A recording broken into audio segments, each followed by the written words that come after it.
I don't know what's wrong with me. I think something might seriously be wrong with me because I've bought another neo-vintage OMEGA Seamaster Diver 300. This is maybe an intervention? I don't know. It can't be normal to be buying this many Seamasters from the early 2000s, but this is what we're doing. So this is the OMEGA Seamaster Diver 300, reference 255180, so a mid-sized 36 millimeters from the year 2004. This was a pretty impulsive purchase. So one night James and I were watching a mini documentary on F1 Mercedes sensation Kimi Antonelli, and I noticed his dad was wearing a cool older Seamaster. So the next morning I said to my husband, I can't stop thinking about Kimi Antonelli's dad's Seamaster. I'm super tempted to buy the mid-size version. And he replied, Goldsmiths has the mid-size version in right now. I said, sweet, let's go look at it. And after I tried it on, I knew there is no way I'm passing this up. Do I need another mid-size or neo-vintage diver? Probably not, but the irresponsible watch goblin inside of me took the wheel. And here we are. I've been saying this quite a lot lately, but it's true. I think this is the most charming era of Omega watches, and some of the best value for money out there. This is, without a doubt, my favorite period of the Seamaster divers, and I think it's when they had everything right. Looking at the specifications, this specific reference has a case diameter of 36.4 millimeters, a thickness of 11.7 millimeters, and a lug-to-lug of 41.6 mil.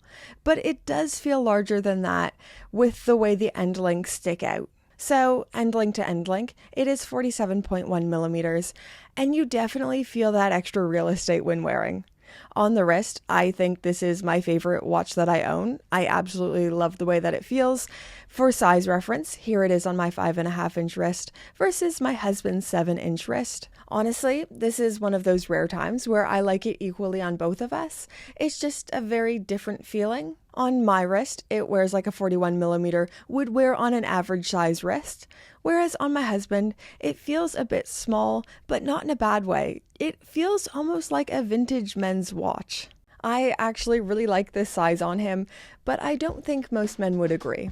Keeping on with the specifications, this has 300 meters of water resistance, like the current catalog model, but unlike the current catalog model, this doesn't have an in-house movement. So this is powered by the caliber 1120, which is based on the ETA 2892-A2 and has 44 hours of power reserve. The use of a modified ETA is one of the reasons why this watch wears so well.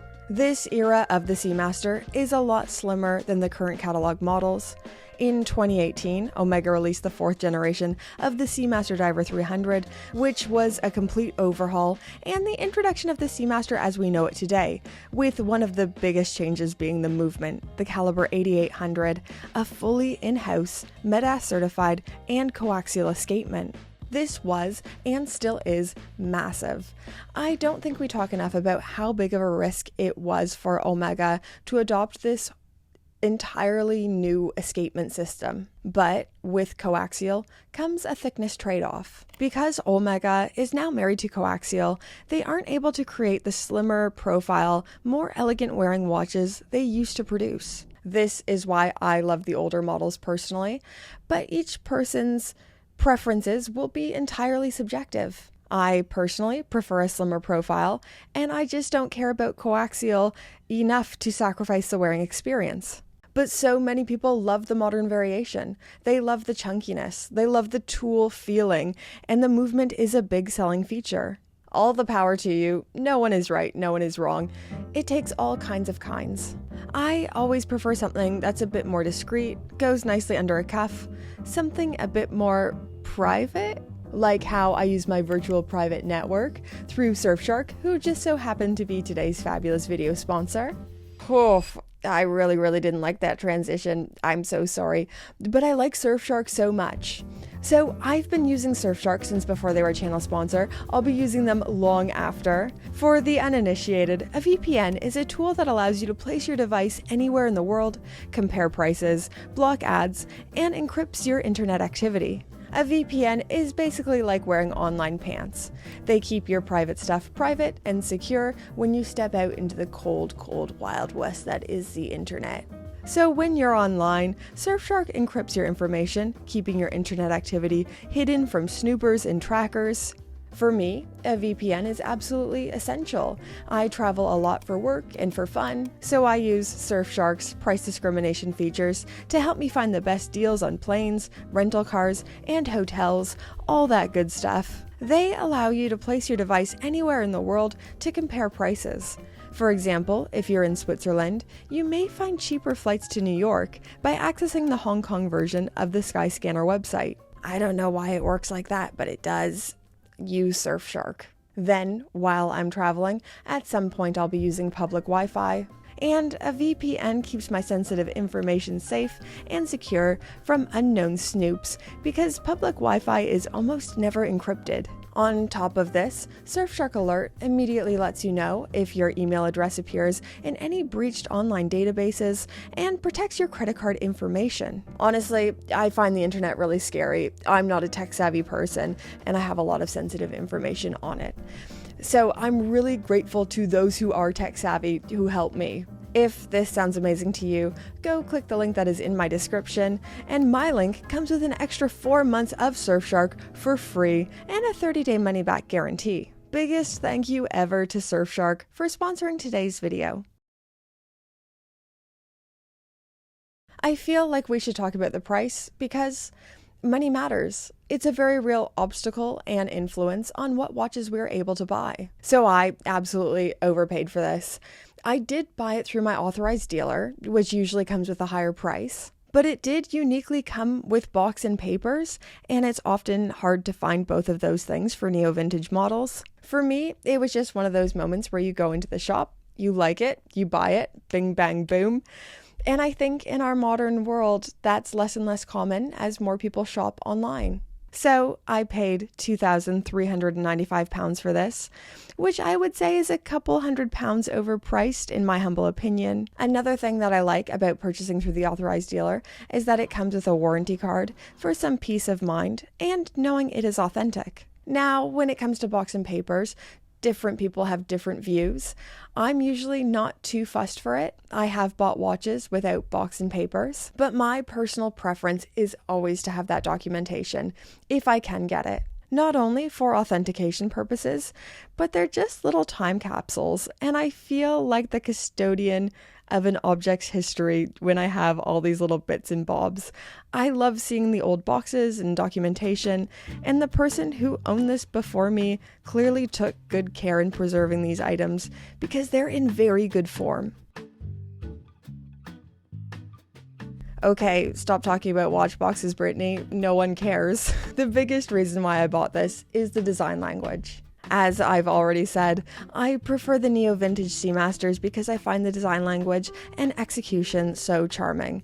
The build quality is exceptional, especially for its time, the thinner case profile, and these older models had a mid-size or 36mm option and not just the larger. So a few months ago, I bought this older Seamaster, the reference 2250-250, which is almost the same technically. So the mid-size 36mm case, water resistance is the same. All of those things that technically matter are identical, but it's the design language that makes these night and day. I really bought this because I love wearing my 2250-250 so much, and I wanted the more stereotypical looking Seamaster to accompany it. And Kimmy Antonelli's dad. It actually makes me feel like a middle-class dad whenever I'm wearing it. It feels like one of those watches that someone would get as their one and done, their one nice watch that they wear daily. They can dress it up, they can dress it down. I feel like this specific model looks just as good with a white shirt and nice trousers as it does with jeans and being very casual.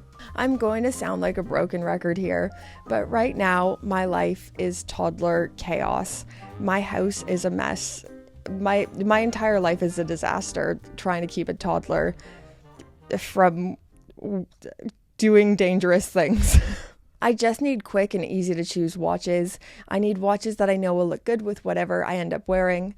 And that's the Seamaster. Back on the design, this might be one of my favorite dive watches ever made. There are so many design details that were clearly thought through, and it's just so iconic. The lyre lugs that feel like waves crashing into the scalloped bezel, and the wave motif on the dial. It feels like a fluid is being captured, and I love it. It is a very hot day in the UK, an uncommonly hot day, so my camera's overheating. I'm going to switch to my laptop camera. If you're someone who dives or needs the bezel to time important measurements, I wouldn't use this. The bezel functionally sucks. So it's tight, and because of the scallop shape, it's so slippery. This is clearly a form over function decision. It's really beautiful, but it sucks. I don't ever go diving. Sometimes I use my bezel to time trivial things. So for me, it doesn't matter, and it's fine. So it wouldn't be my channel if we didn't overthink the bracelet, and this is one of the most iconic elements of the Seamaster. So this era of Seamaster introduced this 5-link style bracelet with no taper. I think the bracelet is one of those design elements that makes it feel kinda dressy, this over-complicated design with a few polished accents. I always describe it as 90s to a fault, which is a fault in the modern variant, in my humble opinion, but when it's in its period, when it's on a period correct watch, I think it adds to the 90s noughties charm and magic. The clasp is great, really solid build construction, and comes equipped with a dive extension to go over a wetsuit. I've just got such a thing for neo-vintage Omega. This is one of the most perfect dive watches ever made, and it feels like a little piece of me, and isn't that what we're all after? I do feel like I'm in a bit of a pickle right now with mid-sized divers. Like, I own 2 Tag Heuer Formula 1s, 2 Omega Seamasters, both mid-size, a Black Bay 54, a Black Bay 58. Like, I might need to calm down on buying sub 40mm dive watches. But can't stop, won't stop. Let me know down in the comments if you think I should sell some things. While you're down there, subscribe if you haven't already.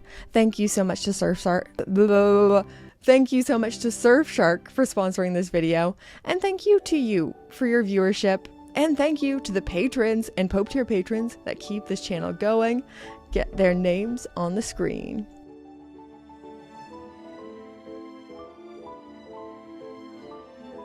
Hello, Pope tier patrons. Oh, I can't believe I had to switch over to this.